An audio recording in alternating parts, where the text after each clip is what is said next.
Hello everybody, it's Dr. Rick dropping in on you. Hope everybody is having an unbelievable day. Alright, here we go. Just gonna do that. Alright.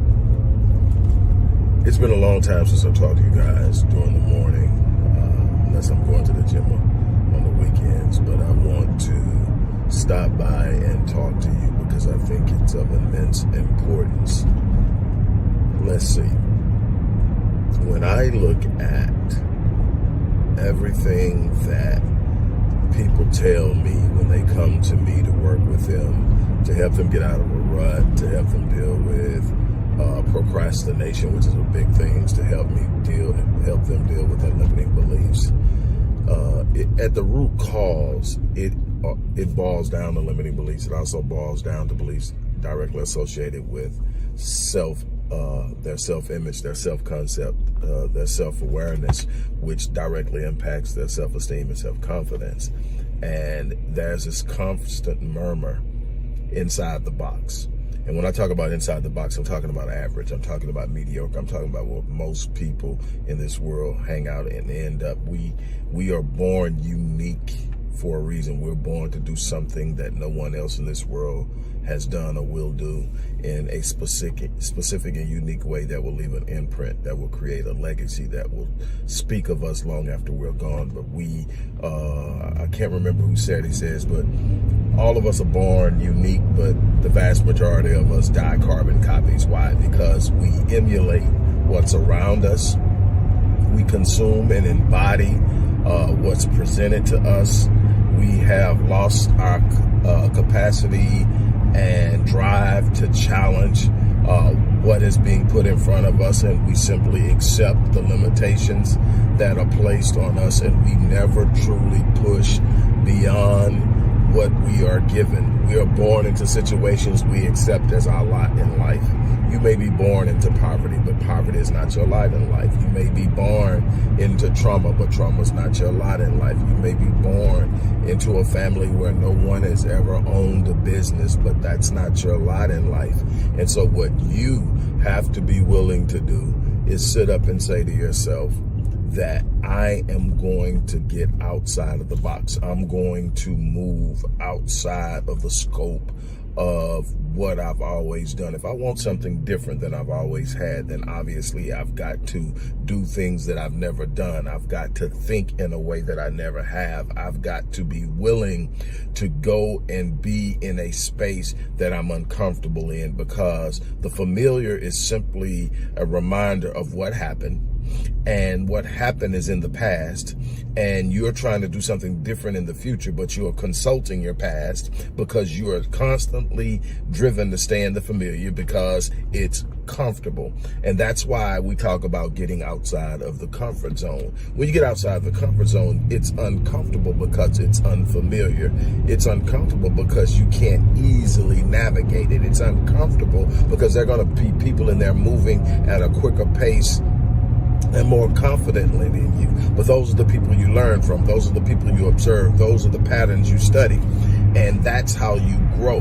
When I'm working with my clients, I am showing them themselves, but not how they've always seen themselves, how God designed them, how they were created to operate. I show them the intricacies of their capacity to learn, the intricacies of their capacity to develop and to grow. And no matter where they start, no matter where they come through, no matter what kind of diagnosis, I've worked with people with autism, I've worked with people with Down syndrome, I've worked with people with other learning disorders. I have worked with people from backgrounds that are highly impoverished and those who come from highly affluent backgrounds. And I can tell you, everybody has a gift. And scripture says that your gift will make room for you and bring you before great men. What I can tell you is there's something innately inside of you.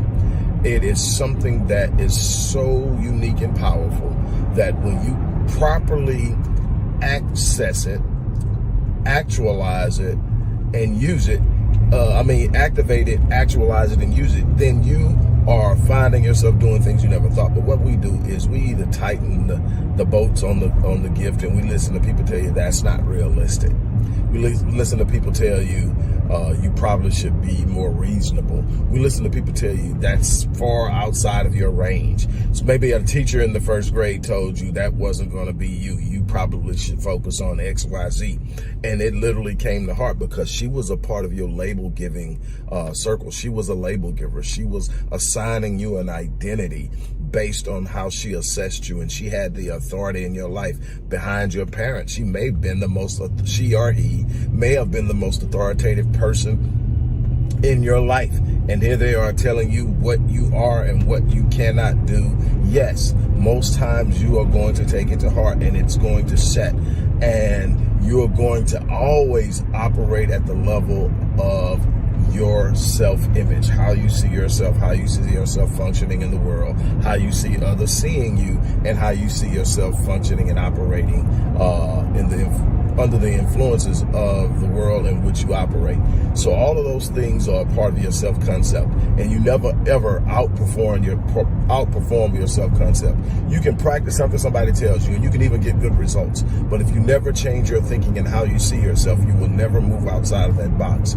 You will always revert back. That is your cybernetic influence.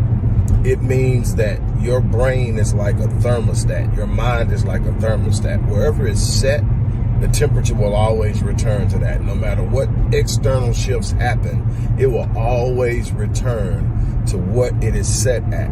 It is a cybernetic organism and a cybernetic functioning dynamic. And so what you got to do is change the temperature. You got to raise the temperature. You got to go for higher things, and you got to teach and show yourself how it's done. Look, I'm not going to keep you long. I just wanted to share that with you. But I have been working with people for years to teach them how to change the temperature. Because when you change the temperature, you get to set it at what you want to set it at. There's nothing impossible. The only things that are impossible are the things you believe to be impossible. Confucius once said, he who believes he can and he who believes he can't are usually both right. And all that means is it's your belief system, your limiting beliefs, the things that you hold within you that are basically determining the outcomes of your life. You got to learn how to change that temperature. What I want to do is I want to give you an opportunity to work with me. So there's going to be a link. And I'm going to take the first 5 that want to jump in and work with me on a one-on-one basis. It's a commitment, it is, but I win. My clients win. It's that simple. So then what I'm going to do is I'm going to leave that link in there. But for those of you who may not be able to work with me for whatever reason, and there's no shame in any of this. You start where you are and you do what you have to do to get where you're going. And it's not always easy. It's not always up there. You have to find a way. I promise you, if it's a real good move, there's going to be some uneasiness about it. There's going to be some discomfort about it. But for those of you who aren't able to work with me, I also have a link to my the Mind Unleashed course, which is an online course that you can take at your own pace. And it is the principles and the strategies and the practices that I use to work with my clients. No, it's not the same as working with me, but I promise you, it is leaps and bounds beyond trying to figure this thing out on your own. And it is affordable for all that you're getting. The link is in the description box. Look, I'm about to get out of here. Once again, I want to thank you guys for allowing me to take up some of your time. And I may be back a little bit later. I'm moving around today, taking care of some stuff. And I just decided to drop in on you. So you guys have an unbelievable remainder of your day. And we will talk later. Look in the description box.